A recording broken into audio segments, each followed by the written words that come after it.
Greetings YouTube, Fuzzfinger here. We're playing Diablo 3 today, and we're going to be having a look at the new Necromancer class.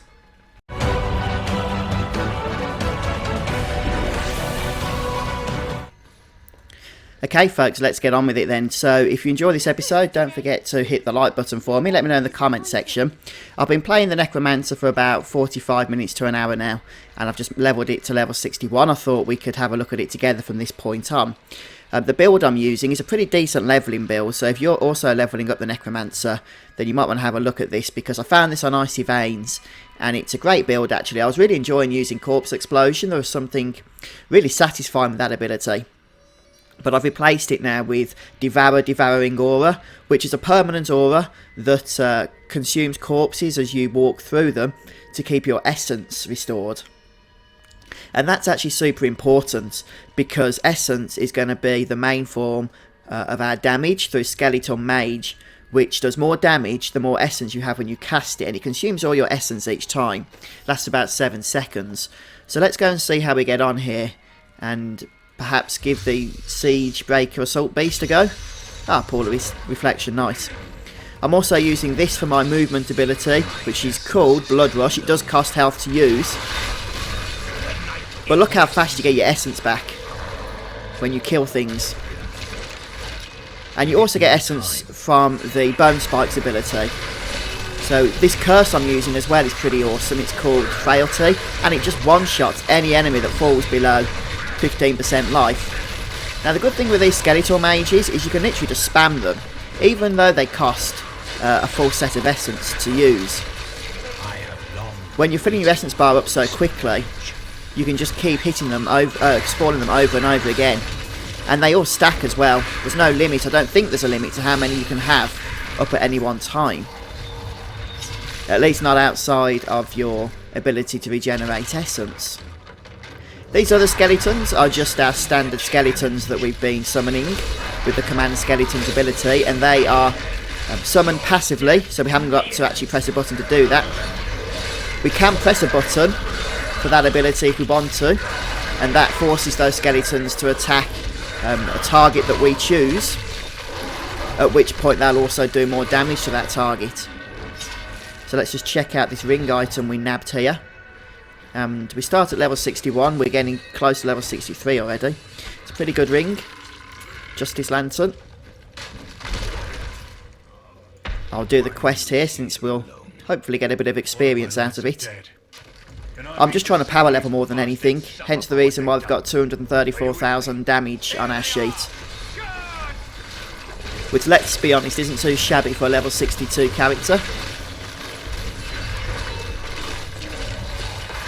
In fact, I'm not sure if there's been any buffs or anything with the patch. Maybe it's just the class we're playing, the Necromancer. The weapon gives more damage, I'm not sure. But even with a level 70 weapon at low level, I normally hit out around 80k. So that is quite high. So just try and keep this essence up at all times. Not essence, sorry. We do want to keep essence up, I meant the curse. Since, as I say, that curse just one-shots every enemy at 15% health. Even bosses and tougher enemies. So, very nice ability. Watch this labyrinth fella. See? Just disappears. They're all dead and we are not. I'd call that a win, eh? I'll hold this bridge. Consume these corpses here.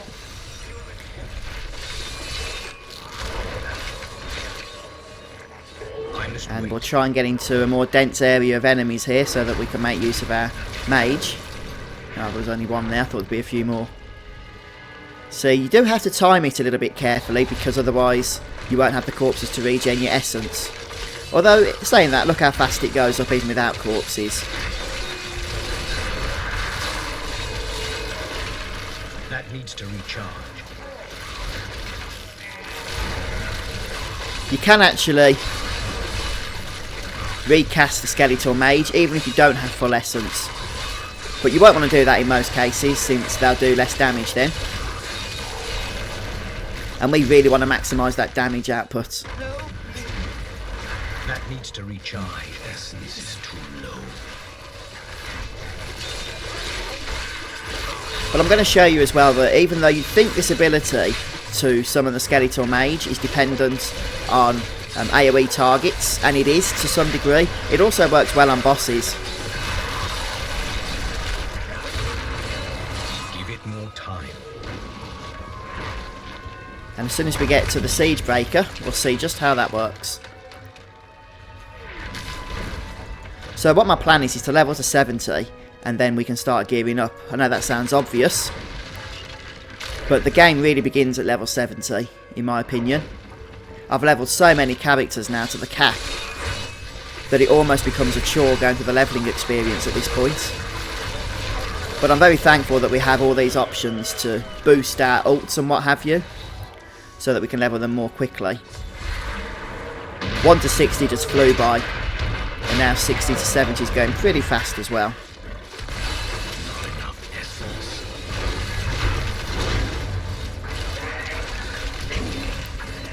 So as you can see, we still get to summon the Skeletal Mages fairly regularly, even on a single target enemy.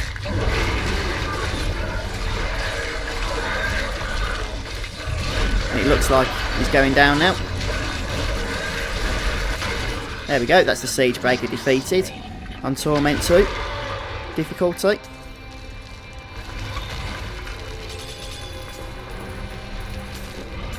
I could probably go for a higher difficulty and manage it okay, but you have to balance speed with efficiency. Speed and efficiency, because at higher difficulty I'm going to be going a lot slower, so actually getting less experience than the difficulty we're going at. So let's boost our damage up even more, 235 to 249.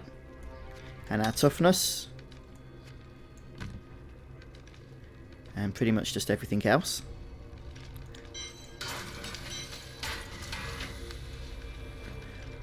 It would be nice if gems could be added to the crafting materials window, so that we haven't got to keep storing them manually in our inventory. How that would work, I'm not totally sure, but it would be nice. Right, should we have a go at one more boss? And then I think we'll have had a good idea of the Necromancer until level 70. I could probably do the rest off screen then, couldn't I? Should we go for Urziel? I like to kill the bosses in bounties just because you get the treasure chests guaranteed then. So it just helps for leveling, for gearing up while you're leveling.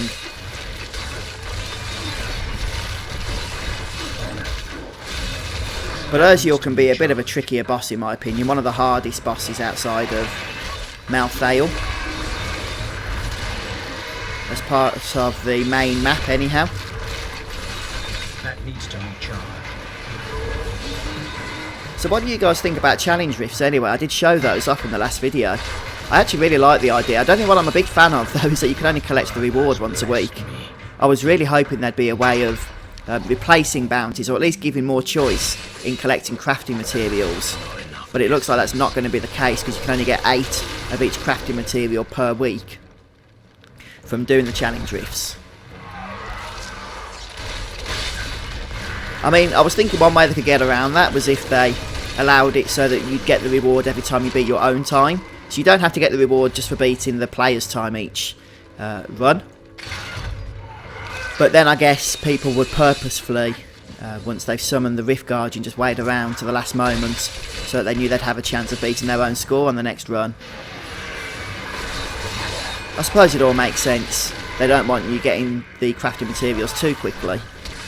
A full set every 5 minutes is pretty fast.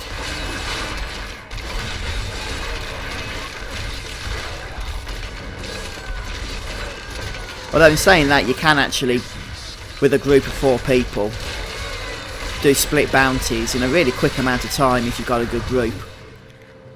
So, anyway, that's the way Blizzard have decided to do it. We've got the new season starting in a few weeks. There's quite a break in between seasons on this occasion. I guess they want to see how the Necromancer plays out, and then do any tuning that's necessary before the season hits.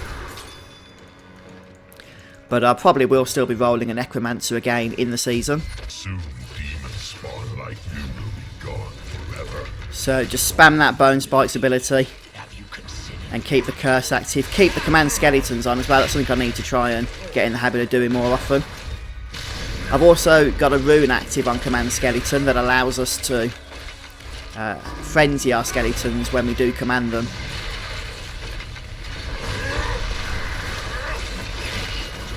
And there comes the stun. Here comes the next phase where he basically just goes into a frenzy himself and can easily obliterate us if we're not paying attention.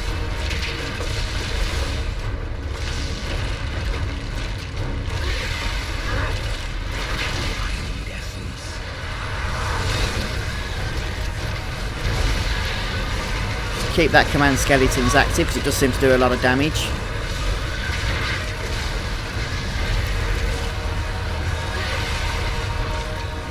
The thing with Urzio, he is a tough fight, but if you just stay away from him and avoid his damage, then he's actually a whole lot easier. Which is the same, I guess, with many encounters in this game, isn't it? Although, you know, some fights actually require you to get into melee range to avoid damage, which is interesting, especially some of the Rift Guardians. Got another legendary here. I don't think that's going to be particularly useful. I mean, it is, it's a hands. I thought it was an offhander. And I'm using a level 70 offhander. So let's go ahead and equip this bad boy. Yeah, it's not brilliant. I guess we can maybe reforge one of these things such as life per hit into critical damage, and that'll give us a nice damage boost as well. So we're making good progress here. I think level 64, just about to reach 65. Let's go ahead and boost up our damage from these gloves. Is there really any point in doing this? Probably not.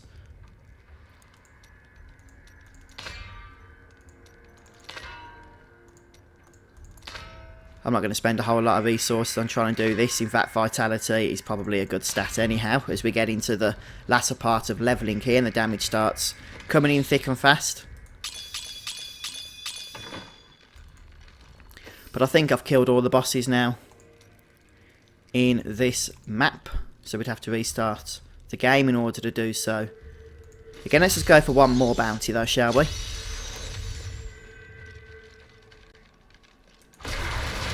There's the boss we need to kill. Nice easy one. And now we just need a few enemies which will drop very quickly.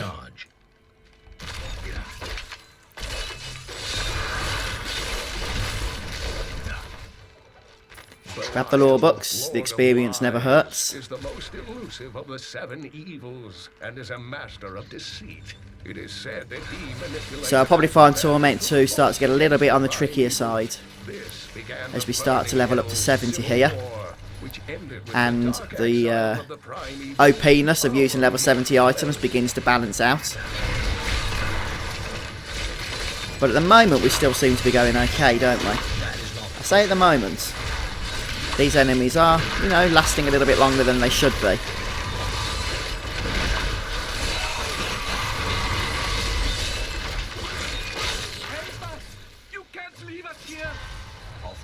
So just a few more enemies anyway. We got to level 65. So just 5 more levels to go and we can start doing and beginning the end game farm. Which everyone knows that's what you play Diablo for. I've heard rumours, by the way, that they're going to be remastering Diablo 2, so I'm excited about that. Looking forward to that, because I used to love that game back in the day.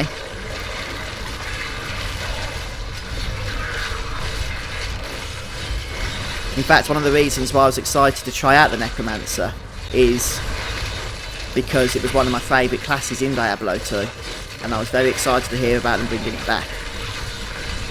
I think I would have liked a full-blown expansion again for Diablo 3, but I'm pretty sure that that is completely off the cards now. We can see that their release schedule is smaller content, and there hasn't been an expansion since 2014 when Reaper of Souls was released. But still, at least we're getting content. It's nice to see that Blizzard do support their games for a long time after release. But anyhow, we've gone ahead and completed this bounty, so we'll head on back to town. I think we're going to finish off this episode here, folks. This was really just an introduction to the Necromancer.